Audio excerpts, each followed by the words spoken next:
से बंदी छोड़ की दया से चंडीगढ़ में ये मूल ज्ञान का सत्संग रखा गया है। बहुत बड़े भाग हैं उन जीवों के जो अपने पूरे जीवन में एक बार भी सदगुरु बंदी छोड़ कबीर साहब के मूल ज्ञान को सुन पाते हैं, और उससे भी बड़े भाग होते हैं उन जीवों के जो इस ज्ञान को थोड़ा सा भी समझ पाते हैं, क्योंकि जल्दी ये ज्ञान समझ में नहीं आता। ये बड़ा अटपट ज्ञान है। दुनिया के द्वारा जो ज्ञान दिया जाता है, जो संसार में तुम्हें ज्ञान मिल रहा है, वो बड़ा आसान है, इसलिए बड़े आराम से समझ में आ जाता है और लाखों की गिनती में भीड़ लग जाती है। आज कोई भी मंदिर देख लो, कोई भी मस्जिद देख लो, गुरुद्वारे देख लो, चर्च देख लो, भरे पड़े हैं। कारण क्या है? क्योंकि वो ज्ञान इतना आसान है कि बच्चे बच्चे के समझ में आ जाता है। लेकिन जब संत आते हैं इस दुनिया में और असली ज्ञान समझाते हैं, तो लोग उनका ज्ञान सुनते नहीं हैं, बल्कि उनको मारने की, उनको तबाह करने की, उनको सूली पे लटकाने की, उनको जहर देने की कोशिश करते हैं। इतिहास गवाह है।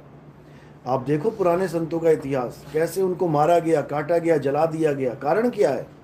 क्या वो ये कहने आए थे कि परमात्मा नहीं है, परमात्मा को मत पूजो? क्या वो लोगों को गुमराह करने के लिए आए थे? बल्कि गुमराह हुए लोगों को सही राह दिखाने के लिए आए थे।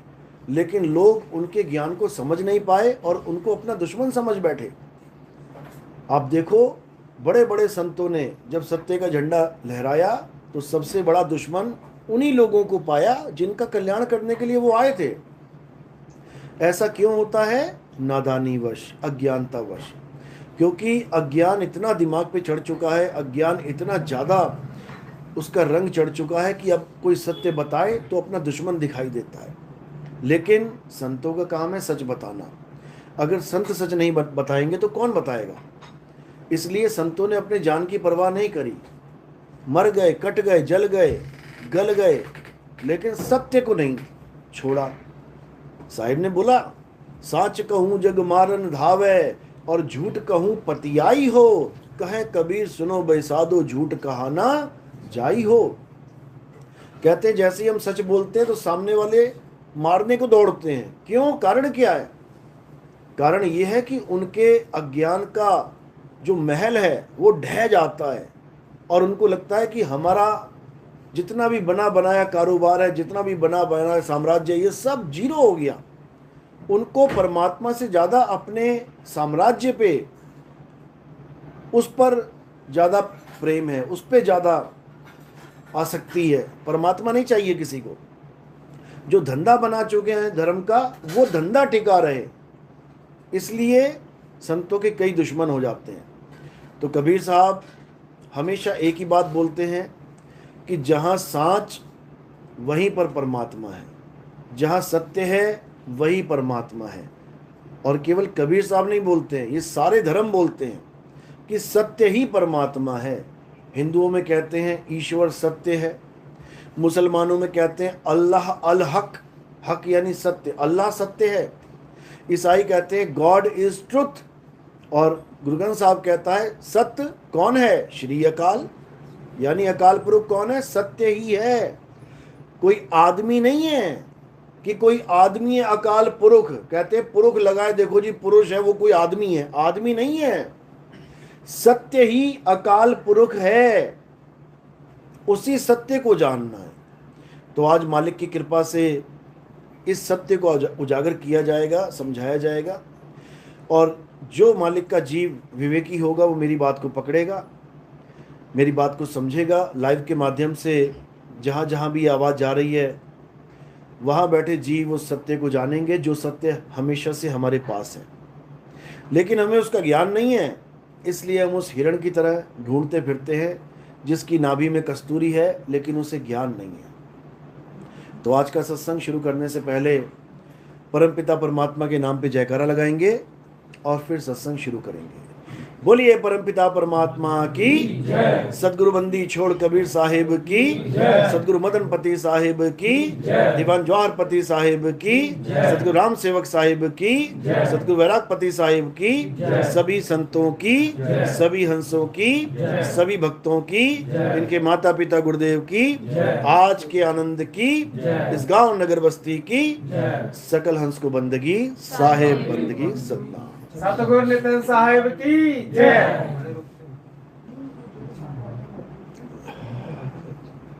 तो कबीर साहब हमें उस वस्तु का भेद बताने के लिए आते हैं जो वस्तु हमारे पास पहले से है। यानी हमें कोई अलग से कोई चीज देने नहीं आते, वो अलग से कोई मंत्र देने नहीं आते, वो अलग से कोई ज्ञान देने नहीं आते, वो उस चीज का ज्ञान समझाने आते जो चीज हमारे पास पहले से है, भरपूर है। कहते हैं सब घट नाम रहा भरपूर, कोई कमी नहीं है, लेकिन फिर भी सबसे बड़ी कमी है क्योंकि उसको जानते नहीं है। तो कहते हैं घट घट मेरा साइया और सुनी सेज न कोय, और बलिहारी व घट की जिस घट पर घट होए। यानी पहले तो ये समझ लो कि परमात्मा कोई ऐसी चीज नहीं है कि वो कहीं बैठा हुआ है। कोई कहता है सतलोक में बैठा हुआ है, कोई कहता है सचखंड में बैठा हुआ है, कोई कहता है अमरलोक में बैठा हुआ है, कोई कहता है ब्रह्मलोक में बैठा हुआ है, कोई कहता है कहीं, कोई कहता है कहीं। वो कहीं नहीं बैठा हुआ है, वो कहीं बैठा नहीं हुआ है। वो कहाँ है? सब घट मेरा साइया। वो हर घट में विराजमान है, हर घट में विराज। एक भी ऐसा घट नहीं जहां पर वो प्रगट नहीं है। प्रगट पर दीखत नाही, सतगुरु सैन सहारा हो, आवे न जावे जन्मे नहीं मरे, सो निज पीव हमारा हो। कहते हैं प्रगट। अगर वो प्रगट है तभी तो तुम चल रहे हो, तुम्हारे हाथ हिल रहे हैं, तुम्हारे पैर हिल रहे हैं, तुम्हारे मुंह से आवाज निकल रही है, आंखें देख रही हैं, कान सुन रहे हैं, इसका मतलब प्रगट है प्रगट पर दिखत नहीं। ये दिखता नहीं है। अब बल्ब जल रहा है तो करंट प्रगट है, पंखा चल रहा है करंट प्रगट है, लेकिन दिखत नहीं। दिख क्या रहा है? पंखा और बल्ब। जैसे ही करंट चला जाएगा तुम्हें पता भी नहीं लगेगा वो कौन था, कहां चला गया, और तुम किसको पकड़ के बैठ जाओगे? बल्ब और पंखे को। यानी तुम सारी उम्र करंट को बल्ब और पंखा ही मानते रहे। तुम खुद को, अपने आप को शरीर मानते रहे, अपने गुरुओं को शरीर मानते रहे, तुम सारी पातशाहियों को शरीर मानते रहे। जबकि वो क्या कह रहे हैं कि हम शरीर नहीं हैं। शरीर तो हमने धारण किया तुम्हें ज्ञान समझाने के लिए, नहीं तो हमें शरीर की कोई जरूरत नहीं है। तो साहिब यही समझा रहे हैं कि ना तो चेला और ना ही गुरु, दोनों ही शरीर नहीं है। गुरु कौन है? शब्द गुरु। और चेला कौन है? सुरत धुन चेला। यानी बस दो चीजों का ज्ञान हमें प्राप्त करना है, एक तो शब्द गुरु और एक सुरत। बस इन दोनों को समझ जाओगे तो सारा खेल समझ में आ जाएगा। इन दोनों को समझने में ना तो किसी मंत्र की जरूरत है, ना किसी तंत्र की जरूरत है, ना किसी मंदिर, ना किसी मस्जिद, ना किसी गुरुद्वारा, ना किसी चर्च की जरूरत है। इन दोनों को समझने में केवल एक गुरु की जरूरत है। एक ऐसा गुरु मिल जाए जो सुरत और शब्द का भेद समझा दे। नानक साहब की वाणी में आता है, जैसे जल में कमल निरालंब, मुर्गा भी निशाने, सुरत शब्द भव सागर तरिए, नानक नाम बखाने, रहे एकांत एक मन वसिया, आशा मह निरासु, और अगम अगोचर दीख दिखावे, नानक ताकर दासु। कहते हैं ऐसा गुरु मिल जाए जो सुरत शब्द भवसागर तरिए, मेरी सुरत को शब्द के साथ जोड़ के इस भवसागर से पार करवा दे। बस इसके अलावा और कुछ नहीं चाहिए। इसके अलावा हमें जो कुछ दिया गया है वो मात्र इसलिए दिया जाता है कि हम एक पटरी पे चलते रहें। जैसे कोई ग्रंथ दे दिए गए पढ़ो, या कोई बाणियां दे दी गई पढ़ो, या कोई मंदिर मस्जिद गुरुद्वारे बना दिए गए, जाओ पूजा करो, पाठ करो, कुछ ना कुछ करते रहो, ताकि हम एक ट्रैक पे रहें। हम इस चीज को भूले ना कि परमात्मा अल्लाह वाहिगुरु गॉड नाम की कोई चीज होती है। अगर ये सारे मंदिर मस्जिद गुरुद्वारे चर्च दुनिया से हटा दिए जाएं तो हमें ख्याल तक नहीं आएगा कि भगवान राम अल्लाह वाहिगुरु नाम की कोई चीज भी है। इन्हीं चीजों को देख देख के, इन्हीं मूर्तियों को देख देख के, मंदिर मस्जिद को देख देख के हमें याद आता है कि भगवान नाम की कोई चीज है। यहां तक तो समझ में आता है कि ठीक है, लेकिन कोई सोचे कि मुझे इन्हीं में भगवान मिलेगा, इसी में अल्लाह मिलेगा, इसी में वाहिगुरु मिलेगा, तो ऐसा भाई कुछ नहीं है। अगर ये मंदिर मस्जिद गुरुद्वारा ही सच होता तो भगवान दुनिया के साथ मंदिर मस्जिद गुरुद्वारे भी बना देता, लेकिन उसने दुनिया बनाई, एक भी मंदिर मस्जिद नहीं बनाया। किसने बनाए मंदिर मस्जिद? इंसान ने बनाए, इंसान ने बनाए, भगवान ने क्यों नहीं बनाए? अगर यही चीज सबसे जरूरी थी हमारे जीवन में तो भगवान ने क्यों नहीं बनाए? समझो, ये सब इंसानों ने बनाए हैं। ग्रंथ किसने लिखे? इंसानों ने बनाए। हर धर्म का एक ग्रंथ है। मुझे ये बताओ कि सारे धर्म वालों को परमात्मा ने, अल्लाह ने, वाहिगुरु ने ग्रंथ भेज दिए, अभी तक अफ्रीका के जंगल में जो बेचारे नंगे धड़ंगे वन मानुष रहते हैं, आज भी उनके लिए कोई ग्रंथ क्यों नहीं आया अभी तक? उनका कोई भगवान अल्लाह वाहिगुरु गॉड नहीं है, उनकी किसी को चिंता ही नहीं है। पूरा अफ्रीका भरा पड़ा, जंगल भरे पड़े हैं, लाखों की तादाद में वो जानवर की तरह इंसान आज भी रह रहा है। उनको ना किसी अल्लाह को उसकी फिक्र है, ना किसी गॉड को फिक्र है, ना वाहिगुरु की फिक्र है। उनके लिए कोई ग्रंथ क्यों नहीं बन रहा है? क्योंकि उन्होंने अभी तक कोई भाषा का खोज ही नहीं करी है, अभी अक्षर खोजे ही नहीं है उन्होंने। वो इशारों से ही काम चला रहे हैं, हुआ हुआ करके अपना जीवन बिता रहे हैं। पहले ऐसे ही सारे बिताते थे, हिंदुस्तान में भी ऐसे ही थे, अमेरिका में भी ऐसे ही थे, फ्रांस में, चाइना में भी ऐसे ही थे। लेकिन धीरे धीरे धीरे बुद्धि विकसित हुई, अक्षरों की खोज हो गई। अक्षरों की खोज हो गई तो दुनिया भर के नाम रख डाले, दुनिया भर के नाम आ गए तो फिर ग्रंथ भी लिख डाले। इंसानों की देन है ये, किसी परमात्मा ने कोई ग्रंथ नहीं दिया, किसी को नहीं दिया। इंसानों को जो अनुभव हुआ उसने उस ग्रंथ में लिखा है, वो भी अक्षरों के खोजे जाने के बाद। इसलिए ये अक्षर किसने बनाए? इंसान ने बनाए। ये 52 अक्षर किसने बनाए? इंसान ने बनाए। परमात्मा ने कोई अक्षर नहीं बनाया। परमात्मा अक्षरों से परे है, इंसान अक्षर बनाता है, और इंसान अपनी अपनी बुद्धि के अनुसार अलग अलग अक्षर बनाता है। तभी तो इतनी भाषाएं हैं। हिंदुस्तान में आ ई ई का खा गा, इंग्लैंड अमेरिका में A B C D E F G, Punjab में देख लो उड़ा एड़ा ईड़ी, अरब में जाके देख लो अलिफ बे ते पे। हर जगह अलग अलग अक्षर। क्यों? अलग अलग इंसान की बुद्धि चली, अलग अलग अक्षर को बना के बैठ गया।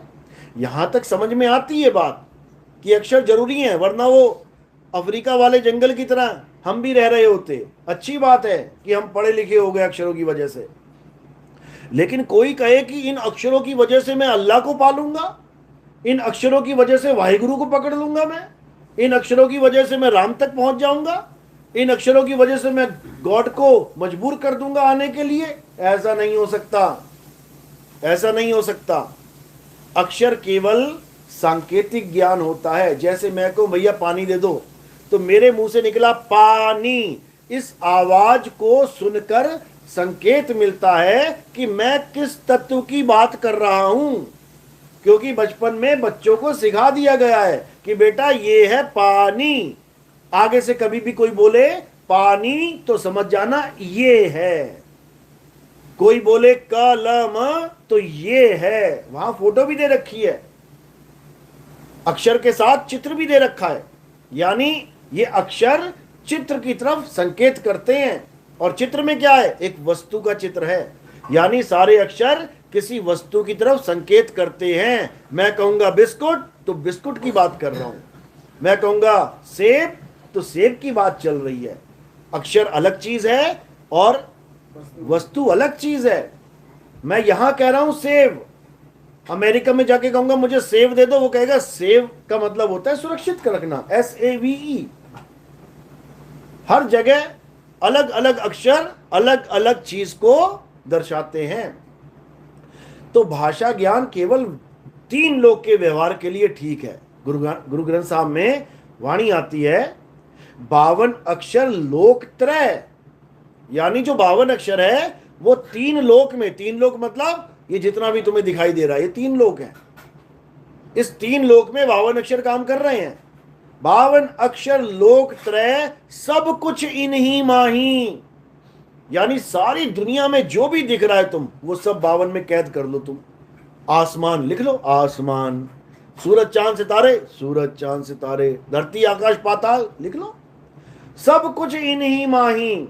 और ये आखिर खिर जाएंगे, वो आखिर इनमें नाही। यानी जिस परमात्मा को पाने के लिए हमें जो अक्षर चाहिए वो इन 52 में नहीं है।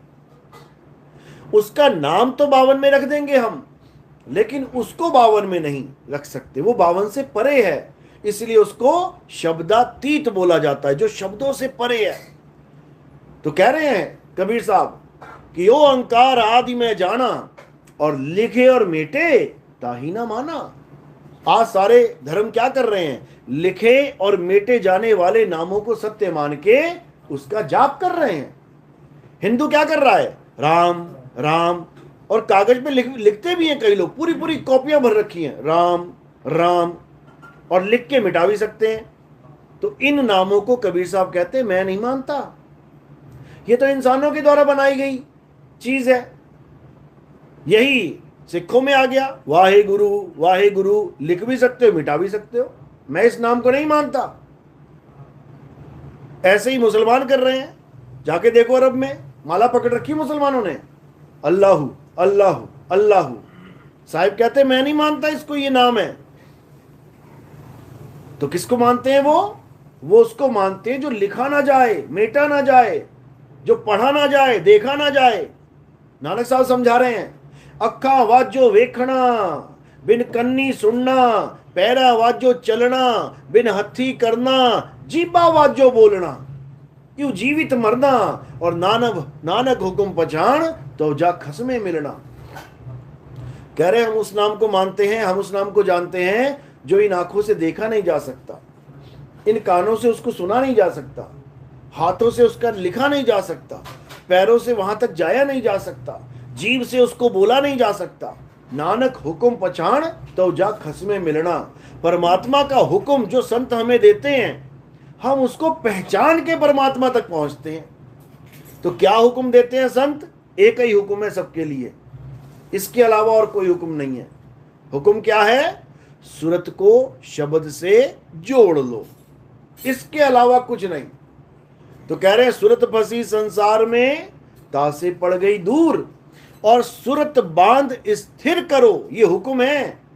ये हम लोगों को हुक्म दिया जा रहा है कि अपनी सूरत को, अपने ध्यान को इस संसार से हटा के सूरत बांध स्थिर करो, आठों पहर हुजूर।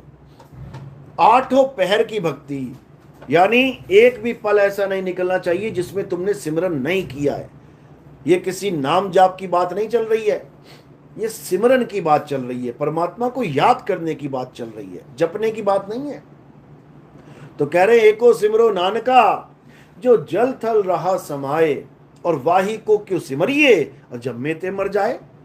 यानी हम उसको नहीं मानते जो पैदा हो जाए और मर जाए। जो हमारा गुरु है वो ऐसा गुरु है जो आदि से लेके अंत तक एक ही अवतार है। आदि अंत एको अवतारा, और सोई गुरु समझो हमारा। तो वो कौन है जो आदि से लेके अंत तक एक ही अवतार है? क्या है वो एक वस्तु है। वस्तु का मतलब ये नहीं वो कटोरी गिलास जैसी वस्तु है। वस्तु का मतलब है उसका अस्तित्व है, वो केवल नाम नहीं है। लोग केवल नाम को पकड़ के बैठे और अस्तित्व को नहीं जानते, उनका कभी कल्याण नहीं हो सकता। यानी हर नाम के पीछे एक अस्तित्व छुपा हुआ है। अगर मैं कहूं सुरेंद्र तो कोई सुरेंद्र है, मैं कहूं जितेंद्र तो कोई जितेंद्र है, मैं कहूं कमला तो कोई तो कमला है। अब तुम्हें कमला का नहीं पता, सुरेंद्र का नहीं पता, और तुम केवल नाम जपने में लग गए हो कि मिल जाएगा अपने आप। सुरेंद्र नहीं मिलेगा, तुम्हें उसका अस्तित्व जानना पड़ेगा। वो कौन बताएगा? वो गुरु बताएगा।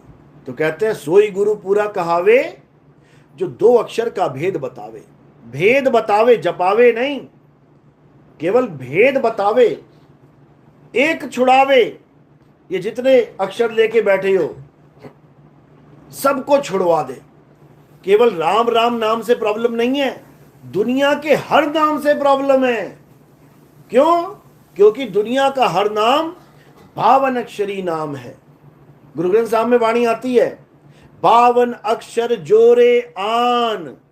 अब ये नहीं बोल रहे कबीर साहब कि राम जोड़ लिया या अल्लाह अक्षरों से जोड़ लिया या वाहिगुरु जोड़ लिया या हालेलुया। वो कह रहे हैं 52 अक्षर जोरे आन, यानी 52 अक्षरों से जितने भी नाम बनते हैं, क्योंकि ये 4-5 नाम नहीं, लाखों करोड़ों नाम बना के बैठा है इंसान। अरे 10वीं पातशाही ने 1000 नाम बना दिए थे, नहीं बनाए क्या? 1000 नाम लिखे हैं उन्होंने परमात्मा के, और सबसे लास्ट में क्या लिखा है? अनाम है। अनाम यानी उसका कोई नाम ही नहीं है। तुम प्यार में आके लाख छोड़ो करोड़ों बना लो, उससे क्या होता है भाई? पानी का भी नाम इंसान ने 5 नाम तो हम ही जानते हैं, जल, वाटर, नीर, तोय, पानी। अरे 5 छोड़ो 5000 बना लो, तो क्या उन नामों को जपने से प्यास बुझ जाएगी? बस इतनी सी बात है। इतनी सी बात समझने में बड़े बड़े बाबा फेल हो जा रहे हैं, बड़े बड़े कहने कहाने वाले संत फेल हो जाते हैं कि पानी का नाम जपने से प्यास नहीं बुझेगी। इतनी सी बात उनके समझ में नहीं आ रही है, और वो सोच रहे हैं कि नितिन दास लोगों को भरमा रहा है, नितिन दास लोगों को गलत ज्ञान दे रहा है। इतनी सी बात बच्चा तक समझ जाएगा। किसी बच्चे को प्यास लगी और तुम कहो बेटा जपो पानी पानी, तुम्हारी प्यास बुझ जाएगी। कहे पागल है क्या, गिलास दे, पानी दे, मुझे पानी पीना है मैंने। बच्चा भी समझ जाएगा इस बात को, लेकिन महात्मा लोग नहीं समझ पा रहे। कारण क्या है? अज्ञान जो घुस चुका है दिमाग में, इतना घुस चुका है कि अब सच को भी सच नहीं मान पा रहे हैं। कहते हैं झूठ 1000 बार सुनने के बाद वो झूठ भी सच लगने लग जाता है। वो हाल हो चुका है। अब जब कोई सत्य बता रहा है तो दुश्मन लग रहा है, उसको लग रहा है हमारे धर्म के खिलाफ बात कर। अरे धर्म तो तुम जानते ही नहीं होता क्या है।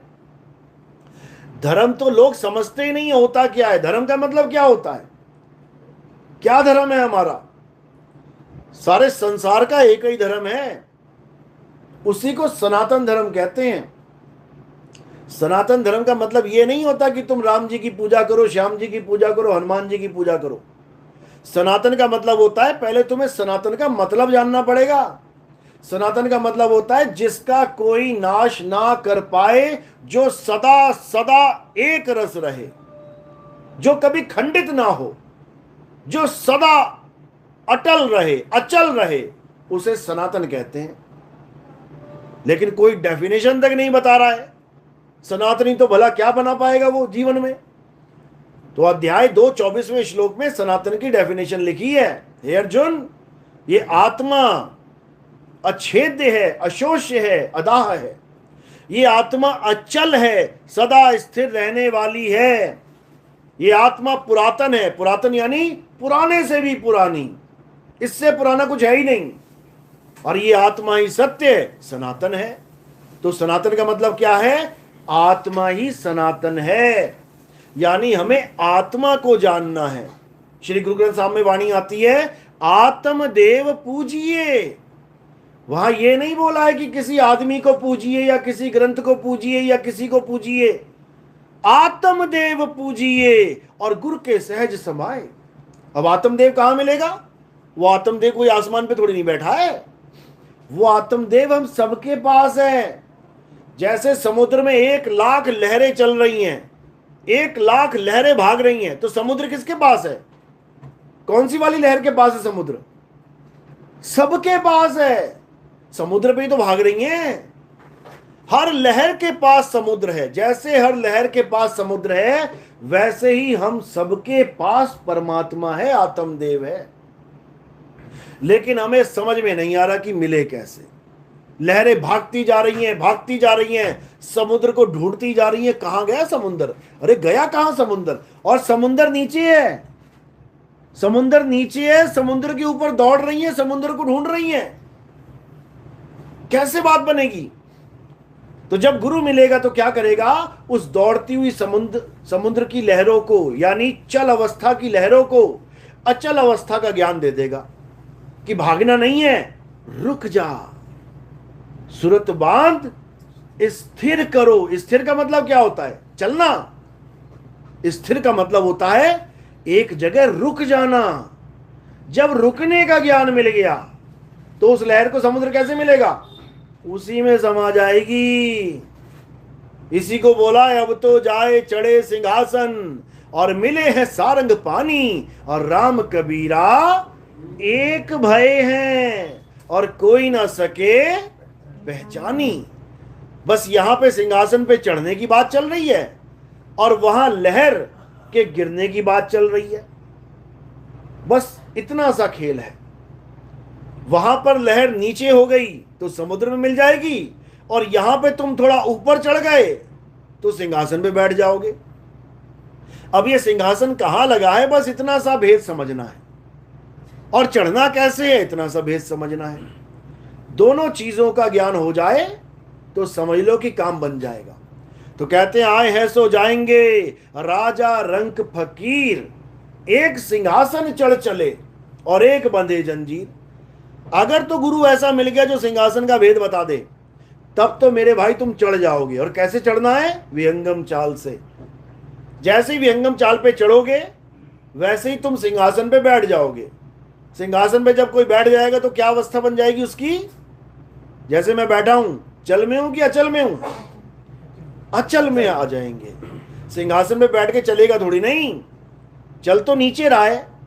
जैसे सिंहासन पे बैठेंगे अचल अवस्था को प्राप्त हो जाएंगे। और बैठेंगे कैसे? विहंगम चाल से। तो गरीबदास जी समझाते हैं, सतगुरु के लक्षण कहूं अचल विहंगम चाल, और हम अमरापुर ले गए ज्ञान शब्द सरघाल।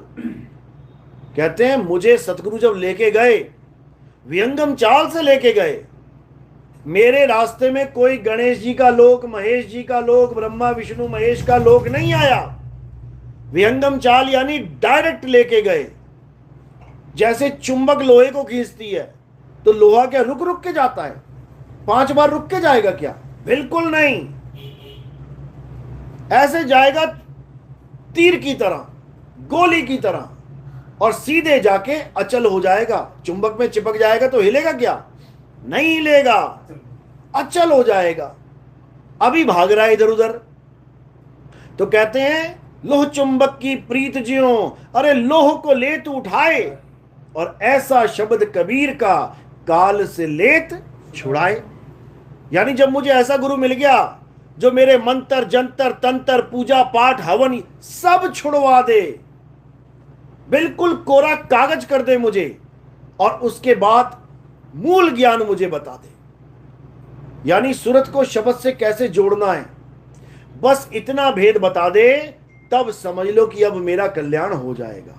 और अगर गुरु नहीं मिला, मूल ज्ञान वाला गुरु नहीं मिला, तो ये जगत के गुरु मिल जाएंगे। कोई कहेगा राम राम जप ले, कोई कहेगा राधे राधे, कोई कहेगा अल्लाह अल्लाह जप ले, कोई कहेगा वाहेगुरु वाहेगुरु, कोई कहेगा कुछ जप ले, कोई कहेगा कुछ। क्यों? ये सब 52 अक्षरों के जाल में फंसे पड़े हैं, ये 52 से नहीं निकल सकते। तो कहते हैं 52 के जंजाल में अरे फंस गया ये संसार, सिमरन 52 का करे और कैसे लागे पार। तो क्या करना है? 52 को छोड़ना है। अरे एक नाम को जान के, यानी सत्य नाम को जान के दूजा दे बहा। कहते हैं सतनाम को जान ले, जो बाबा नानक कहते थे सतनाम वाहेगुरु, सतनाम वाहेगुरु। वो कोई मंत्र नहीं जप रहे थे, वो सतनाम सत्य की तरफ संकेत कर रहे थे कि सच्चे नाम को जान, ये नकली नाम जो पकड़ के बैठ गया इसको छोड़। तो कह रहे हैं सत्य नाम को जान के दूजा दे बहा, बहा दे उसको, जाने दे। चंचल से निहिचल भया, चंचल मतलब कभी इधर फुदर कराए, कभी इधर फुदर कराए। जैसे बंदर होता है, बंदर बड़ा चंचल होता है, उसको तुम बांध भी दोगे ना 10 मीटर की रस्सी से, वो 10 मीटर में ही तूफान मचा देगा, कभी इधर कभी उधर, कभी यहां गुलाटी कभी वहां गुलाटी। चंचल से निहिचल भया, अब ऐसे बांध दो कि गर्दन बिल्कुल खंभे में लगा के टाइट करके बांध दो। अब क्या करेगा? अब नीचल हो जाएगा वो, अब वहीं चिपका पड़ा है बेचारा। तो कह रहे चंचल से निहिचल भया, निहिचल यानी अचल, नहीं आवे नहीं जाए, उसके बाद उसका आना जाना खत्म हो जाता है। लेकिन अगर निचल ज्ञान देने वाला गुरु नहीं मिला और मंत्रों जंत्रों में उलझ गए, पूजा पाठ हवन यज्ञ में उलझ गए, तो आपको वापस आना ही पड़ेगा। ऐसा हो नहीं सकता कि ना आए, सबको आना पड़ेगा। तो असली चीज क्या है? आत्मज्ञान, इसको जानना है। एक जीव आत्म होता है, यह मत समझ लेना जीव आत्म ज्ञान। आत्मज्ञान यानी अचल आत्मा का ज्ञान, आत्मज्ञान यानी परम आत्मा का ज्ञान, और जीव यानी जीव आत्मा का ज्ञान। जीव अनंत है दुनिया में, लेकिन अचल एक है। तो कहते हैं जग में जीव अनंत, न जाने पीव को। पीव यानी अचल आत्मा। बहुत कहा समझाए 84 के जीव को, यानी कह कह समझा समझा के थक गया कि भाई तुम जीव हो और तुम्हें पीव का सहारा लिए बिना मुक्ति नहीं मिलेगी। लेकिन पीव का सहारा लेने की बजाय ये जीव मंत्र का सहारा लेके बैठा हुआ है। ये सोच रहा है मंत्र से मेरा काम बन जाएगा, ये सोच रहा है मंत्र जप के मुझे मोक्ष मिल जाएगा।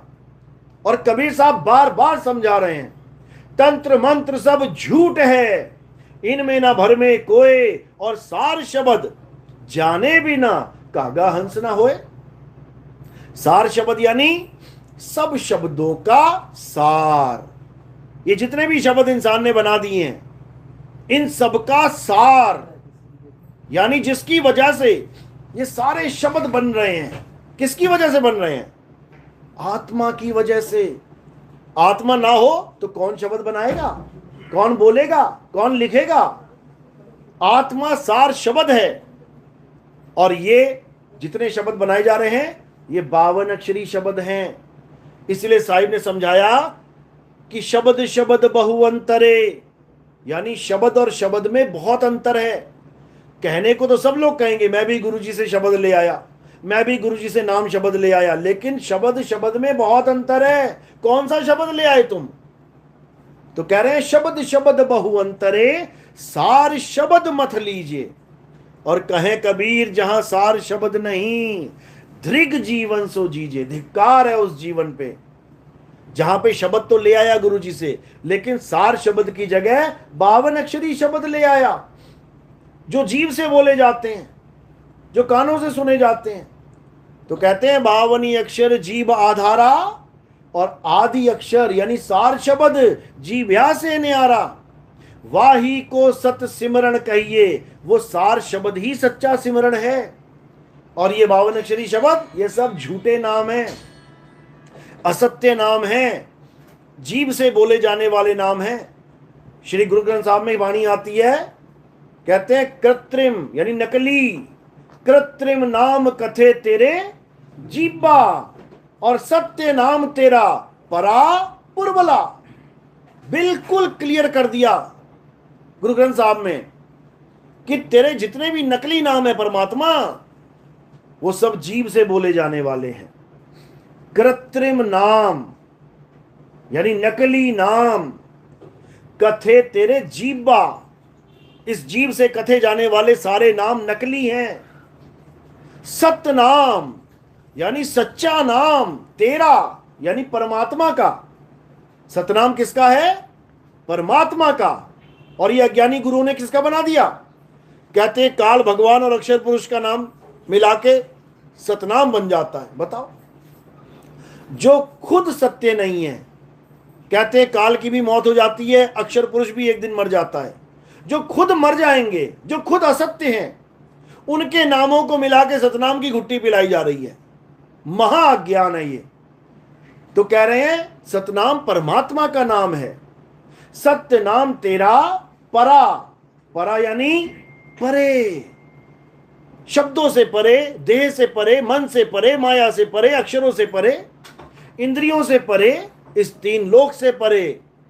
सत्य नाम तेरा परा पुरबला, पुरबला यानी पुरातन, पुराने से भी पुराना है वो सतनाम, इंसानों के द्वारा बनाया हुआ नहीं है।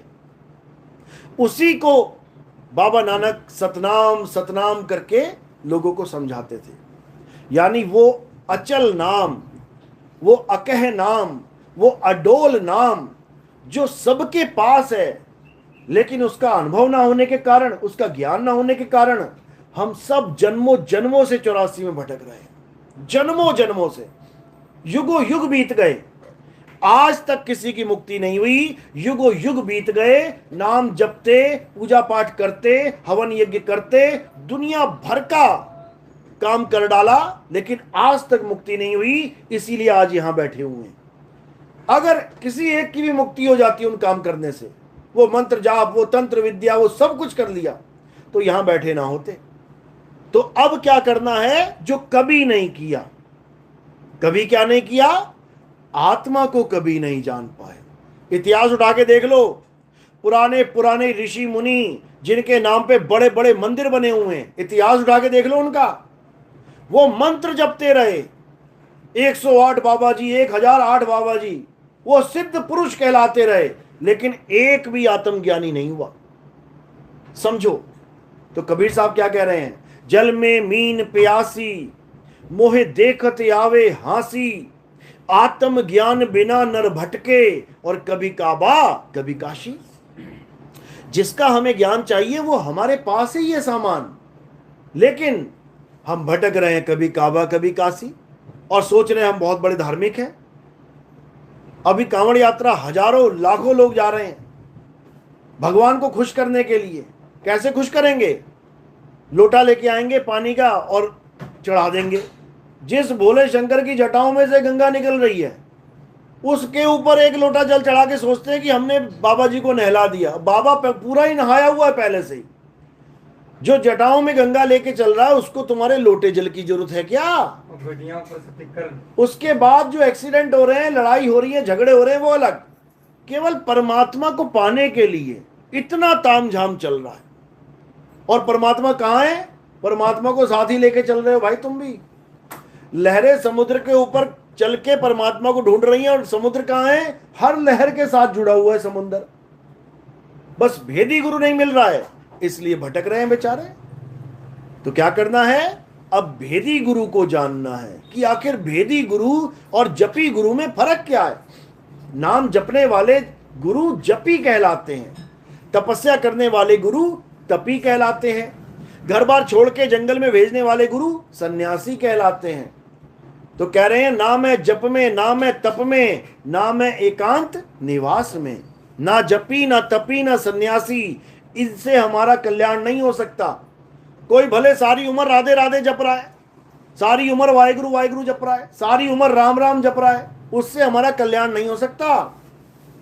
हमारा कल्याण होगा भेदी गुरु से। तो कहते हैं अरे वस्तु कहीं और ढूंढे कहीं, और कैसे लागे हाथ, गुप्त वस्तु तब मिले, भेदी लीजिए साथ। भेदी यानी जो रहस्य बता दे तुम्हें। अरे भेदी लीना साथ में, और दीनी वस्तु लखाए, और कोटि जन्म का पंथ था पल में पहुंचा जाए। यानी भेदी गुरु क्या करेगा? मुझे मेरी ही वस्तु का ज्ञान बता देगा, क्योंकि हर इंसान के पास वो वस्तु है। भीखा साहब कह रहे भीखा भूखा कोई नहीं, अरे सबकी गठड़ी लाल, और गांठ खोल देखा नहीं ताते भय कंगाल। सबके पास हीरे पन्ना जवाहरात लाल भरे पड़े हैं, लेकिन गांठ लगी पड़ी है, खोलनी नहीं आती है, तो दर दर की भिखारी भीख मांग रहा है। तो अब क्या करना है? अब हमें अपने आत्म स्वरूप को जानना है, क्योंकि तुम्हारा आत्म स्वरूप ही सत्य है, सत्य है।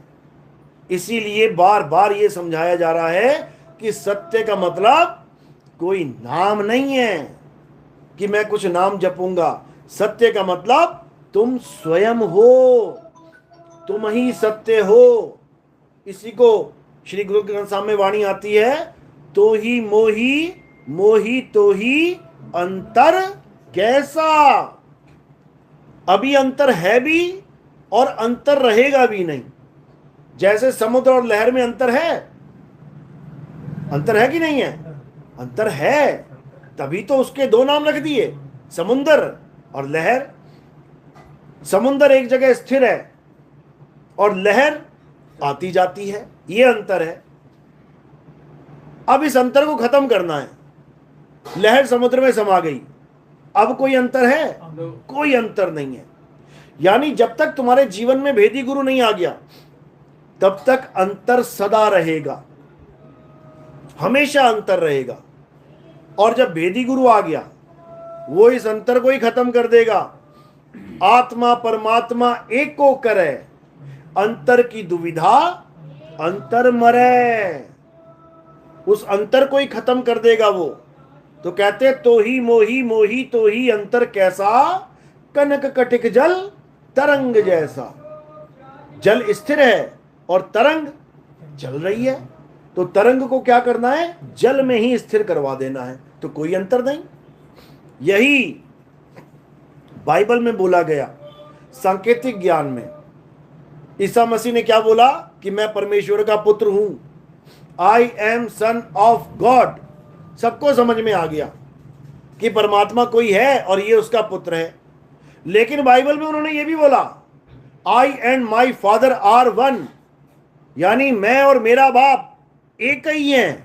ये किसी को समझ में नहीं आ रहा, ये किसी को समझ में नहीं आ रहा। क्योंकि अगर ये समझ में आ जाए तो कोई ईसा मसीह पे आस ना लगाए कि मुझे ईसा मसीह आके तारेंगे। फिर सबको समझ में आ जाएगा कि I and my father are one, तो वही फॉर्मूला तुम पे भी लागू हो जाता है कि I and my father are one. बस इसको समझना है। यानी तुम और परमात्मा एक ही हो, अभी नहीं हो। जब भेदी गुरु भेद समझा देगा और भक्ति करवा देगा, अनुभव ज्ञान हो जाएगा, तब वो तुम ही हो। इसी को सोहम बोला गया है। सोहम, सोहम कोई मंत्र नहीं है कि जपना है सोहम सोहम सोहम, बिल्कुल नहीं। सोहम एक अवस्था का नाम है। अवस्था मतलब हम परमात्मा को कह रहे हैं, जैसा तू वैसे हम, जो तू सो हम। तो ये सोहम सोहम जपना नहीं है, सोहम हो जाना है। कैसे होंगे ये भी बता रखा है, लेकिन अज्ञानी समझ ही नहीं पा रहा। कैसे होंगे? कहते हैं श्वासा की कर सिमरनी और कर अजपा का जाप, परम तत्व का ध्यान धर, सोहम आपे आप। तो क्या करना है? कहते हैं परम तत्व का ध्यान धर। अब 5 तत्व तो सुना था, ये परम तत्व क्या है? 5 तत्व तो दिखाई दे रहे हैं, धरती, आसमान, वायु, अग्नि, जल। ये 5 तत्व तो समझ में आ रहे हैं। ये परम तत्व क्या है? परम तत्व का मतलब है आत्मा, अचल आत्मा।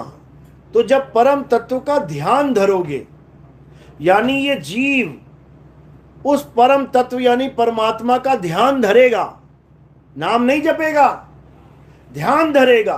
परम तत्व का ध्यान धर, सोहम आपे आप। तो ये अपने आप ही सोहम हो जाएगा। बस इतना सा खेल है। लेकिन ना समझ में आने के कारण नाना प्रकार के पंथ, नाना प्रकार के धर्म, नाना प्रकार के संप्रदाय, दुनिया भर के लोग अलग अलग अलग होके बैठ गए, जबकि सब लहरों का पिता एक ही है। सब मटकों में जो जल पड़ा है वो एक ही कुएं का है। फिर भी नहीं समझ में आ रहा इन लोगों को कि लड़ना नहीं है बाप के नाम पे, बाप को खोजना है। बंदे खोज दिल हर रोज। दिल क्या? ये दिल खोजना है। लाओ चाकू निकाल के बाहर देख लेते हैं क्या है इसमें। दिल का मतलब है आत्मा। हृदय बोला गया है, हृदय का मतलब है आत्मा, क्योंकि ये आध्यात्मिक वर्ड है, आध्यात्मिक अर्थ है इसका। हनुमान जी ने अपना दिल चीर के दिखाया था, छाती चीरी ना, दिखाया कि दिल में राम जी हैं। वो ये वाला दिल नहीं था, वो ये आत्मा की बात चल रही है कि आत्मा में राम जी हैं, इसीलिए उनको आत्म राम बोला जाता है। तो कह रहे आत्म में राम, राम में आत्म। चीनस गुरमुख विचारे। और कुछ नहीं करना है। आत्मा यानी अचल आत्मा में ही राम का वास है, और कुछ नहीं करना है। बस उस राम को अलग अलग नामों से बोल दिया गया है। कबीर साहब उसको शब्द कहते हैं, शब्द ही परमात्मा है। बाबा नानक ने भी उसको शब्द कहा, शब्द गुरु सूरत धुन चेला। और कह भी रहे हैं, जो प्रभु को मिलबो चाहे तो खोज शब्द में ले। यानी शब्द का मतलब क्या है? अचल आत्मा। परमात्मा को पाना चाहता है तो अचल आत्मा में खोज। लेकिन यहां पर शब्द किसको मान लिया? वाणी में लिखे हुए शब्दों को, कि या तो वाणी में खोज, या फिर कोई अक्षर पकड़ ले, कोई नाम पकड़ ले, उसको जप ले, उसमें खोज। बिल्कुल नहीं। ये 52 अक्षरी वाणी है। 52 अक्षरी वाणी में वो मिलने वाला नहीं है। गरीबदास जी महाराज समझा रहे हैं, कह रहे 52 अक्षर लेख राम रंग हो रही हो, वो अक्षर या में ना ही राम रंग हो रही हो। अरे कागज कलम कलेस राम रंग हो रही हो, और वो रहा शेष के शीश राम रंग हो रही हो। हर चीज समझा दी उन्होंने कि 52 अक्षरों में मत खोजो भाई, 52 अक्षरों में तुम्हारा जन्म खराब हो जाएगा। परमात्मा की महिमा गाई जाती है 52 अक्षरों में। ग्रंथों में परमात्मा की महिमा गाई, तेरे गुण गावा, लिख के गावा, गुण है वो परमात्मा नहीं है। जैसे मैं सूरज को देख के लिख दूं, सूरज बहुत सुंदर है, सूरज बहुत प्रकाशित है, मैं गुण लिख रहा हूं उसके। ये सूरज नहीं है, ये अक्षर उसकी तरफ इशारा है। तो बस इतनी बात समझनी है। जिसके समझ में आ गई वो पास हो गया, जिसको नहीं समझ में आई वो फेल हो जाएगा। बस इसके अलावा और कुछ नहीं करना। और इस चीज को तो कभी नहीं मानना है कि हमारा परमात्मा, उसका अल्लाह, उसका वाहेगुरु, उसका गॉड अलग अलग है। ऐसा बिल्कुल नहीं समझना है। एक पिता एक के हम बालक, इतनी बात समझ लो तो सारे झगड़े खत्म हो जाएंगे। जितने भी राजनीति चल रही है धर्मों के नाम पे खत्म हो जाएंगी। ये सारे भेदभाव खत्म हो जाएंगे। हिंदू मुस्लिम सिख ईसाई एक हो जाएंगे। फिर नामों की होड़ नहीं रहेगी कि मेरा अल्लाह बड्डा कि तेरा राम बड्डा। फिर परमात्मा को खोजने की होड़ लगेगी।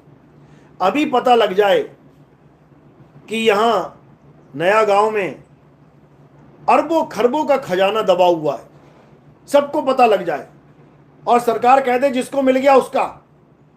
फिर देखो क्या हिंदू, क्या मुसलमान, क्या सिख, क्या ईसाई दिन रात लग जाएंगे खोजने में। समझे? यानी पता लग जाए खजाना है क्या तो खोजने में लग जाएंगे। और खजाने का आता पता नहीं है, केवल नामों के पीछे पड़े हुए हैं तो लड़ने में लग जाएंगे। तो हमने खोजना है। मोह को कहां ढूंढे रे बंदे, मैं तो तेरे पास में। वो बिल्कुल पास है, उसको खोजना है। खोजी कैसे बनेंगे? जब तुम्हारे जीवन में आत्मज्ञानी गुरु आएगा, तुम्हें आत्म तत्व का ज्ञान समझाएगा, तुम्हें जीवात्मा और परमात्मा दोनों को तत्व ज्ञान के आधार से अच्छे से समझा देगा, दोनों की अवस्था के ज्ञान बता देगा। आत्मा किसे कहते हैं? जो अचल है। और जीव किसे कहते हैं? जो चल है। दोनों को समझा के सारा भ्रम खत्म करके एक लक्ष्य पे सधवा देगा, और सीधे निशाना तुम्हारा सत्य को लगेगा जाके, और तुम्हारा कल्याण हो जाएगा। बोलिए परमपिता परमात्मा की सदा ही जय हो। साहिब बंद की सतनाम। मेरी बात समझ में आई? नए भगत हैं कई लोग, आज समझ में आ रही बात? बहुत अच्छी बात है, क्योंकि इसी को समझना है। इंसान जन्म इसी ज्ञान के लिए मिला है, लेकिन इस ज्ञान को देने के एक समय है। लोग कहते हैं पहले क्यों नहीं आया ये ज्ञान? इसका एक समय है। कबीर साहब ने समझाया था धर्मदास जी को कि धर्मदास मेरी लाख दुहाई, ये मूल ज्ञान बाहर ना जाई। कहते हैं मूल ज्ञान को बाहर मत जाने देना। ये मूल ज्ञान समय आने पे प्रकट किया जाएगा। कब प्रकट किया जाएगा? कहते पवित्र ज्ञान तुम जग में भाखो और मूल ज्ञान गुप्त कर राखो। मूल ज्ञान बाहर जो पढ़ी तो बिचली पीढ़ी हंस न तरही। मूल ज्ञान तब लग छुपाई जब लग द्वादश पंथ ना मिट जाई। यानी 12 पंथों का ज्ञान जब तक पूरा खत्म नहीं कर देते हम लोग, पूरा ज्ञान इसको एक्सपोज नहीं कर देते, तब तक मूल ज्ञान को प्रकट नहीं करेंगे। तो 12 पंथ क्या हैं? ये जितने भी दुनिया में जितना भी ज्ञान चल रहा है, ये सब 12 पंथों में ही आता है। अब इसको खत्म करके, यानी इसको एक्सपोज करके, अब इस मूल ज्ञान को आगे रखा गया है। अब इस पंथ में कौन जुड़ेगा? कहते हैं सारी दुनिया के जीव, जो जो सत्य को समझता जाएगा वो इस पंथ में जुड़ता जाएगा, क्योंकि ये पंथ किसी आदमी का चलाया पंथ नहीं है, ये परमात्मा का चलाया पंथ है। तो कहते हैं 12 पंथ काल फुरमाना, और भूले जीव न जाए ठिकाना, 13वें पंथ हम ही चले आए, सब पंथ मेट के एक पंथ चलाएं। कहते हैं कि मैं शब्द रूप में आऊंगा, ये देह रूप को मत समझ लेना, जो हमारा हंस होगा उसको देह मत समझना, बिल्कुल मना किया उन्होंने। शब्द रूप में मैं आऊंगा और सारे संसार को एक कर दूंगा, ये कबीर साहब की वाणी है। इसी को बाबा नानक की वाणी में बताया गया, आन 78 जान 97 होर भी उठसी मर्द का चेला, यानी होर भी उठसी, एक और उठेगा। कौन? मर्द का चेला, किसी आदमी का चेला नहीं होगा, वो किसी नाशवान वस्तु का चेला नहीं होगा, वो मर्द यानी परमात्मा यानी शब्द गुरु का चेला होगा, और वो सबको शब्द गुरु के साथ ही जोड़ेगा। यही हदीसों में लिखा गया कि 1400 साल पहले मोहम्मद साहब अरब के देश में, अरब की धरती पे खड़े होके हिंदुस्तान की तरफ, यानी मशरक यानी ईस्ट की तरफ, यानी पूरब दिशा की तरफ मुंह करके घंटों घंटों खड़े रहते थे। तो लोग उनसे पूछते थे कि हे नबी, तुम पूरब की तरफ खड़े होके क्या देखते रहते हो?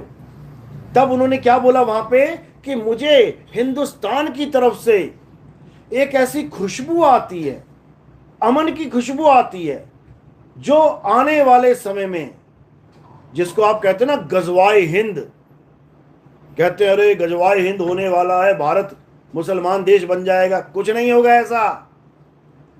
वो कहते हैं ऐसा आंदोलन छिड़ेगा हिंदुस्तान की धरती से कि पूरे संसार को एक कर देगा।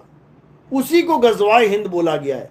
गजवा यानी एक ऐसी जंग, रूहानी जंग, इंसानी जंग नहीं, रूहानी जंग।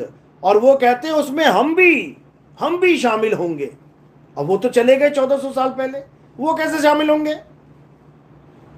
कैसे होंगे? शब्द रूप में शामिल होंगे।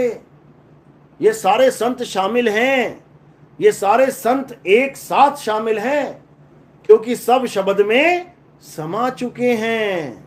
ये शब्द का ज्ञान चल रहा है, ये सब संतों का ज्ञान चल रहा है। इसी को बाइबल में बोला गया कि ईसा मसीह चले गए, मर गए, ये मत समझ लेना वो दोबारा आएंगे और पूरे संसार को क्रिश्चियन बना देंगे। वो दोबारा कैसे आएंगे? अब दोबारा आएंगे क्या शरीर लेके? वो शब्द में समा चुके हैं और ये शब्द का ही ज्ञान चल रहा है। वो शब्द रूप में सबको समझा देंगे। ईसाई अपने चेलों को समझा देंगे, यानी ईसा मसीह अपने चेलों को समझा देगा शब्द रूप में कि नितिन दास सही बोल रहा है। मुसलमानों को मोहम्मद साहब समझा देंगे कि नितिन दास सही बोल रहा है। सिखों को गुरु नानक साहब समझा देंगे कि यही शब्द गुरु की बात कर रहा है। और हिंदुओं को उनके गुरु समझा देंगे, कृष्ण जी समझा देंगे कि सही गीता ये बता रहा है।